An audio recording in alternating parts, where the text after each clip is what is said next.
Kaya pala ganito ang naging resulta ng kapalaran ko. Kasi alam ng Diyos na kaya ko. Sa edad kong to, napagod na akong magmadali. Kaya lahat ng ginagawa ko ngayon, ini-enjoy ko na lang. Siguro sa dami na rin ng aking pinagdaanan, napagtanto ko na ang buhay ay mas malawak at mas mahiwaga pa sa mga problemang dumarating sa buhay natin. Tumatanda na tayo, baka sa kakahabol natin sa masagana at maayos na buhay, ay hindi na natin nai-enjoy ang buhay. Baka nabubuhay na lang tayo dahil nape-pressure tayo sa sasabihin ng ibang tao. Marami na rin akong mga naging maling desisyon sa buhay, pero lahat yun nagsilbing aral sa akin at natuto ako sa mga pagkakamali ko. May mga taong sobra nating mamahalin at bibigyan ng halaga, pero ibabalik lang sa atin ay kabiguan at matinding trauma. Kaya wag nating lilingunin ng mga taong tulad nila dahil mas payapa kapag hindi ka na interesadong malaman pa kung ano pang balita sa kanila. At wag mong idepende ang sarili mo sa kahit kanino.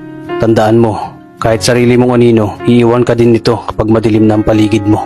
Kailangan natin matutunan na huwag ikumpara ang sarili natin sa iba dahil hindi natin laban ang laban nila. Karera mo to, di nila karera. Dahil ang buhay ay hindi naman nasusukat sa kung sino ang mayaman, kundi kung sino ang payapa. Kaya galingan mo lang palagi tol dahil napakaraming tao mapanghusga, hihilahin ka pababa at lagi mo tong tatandaan.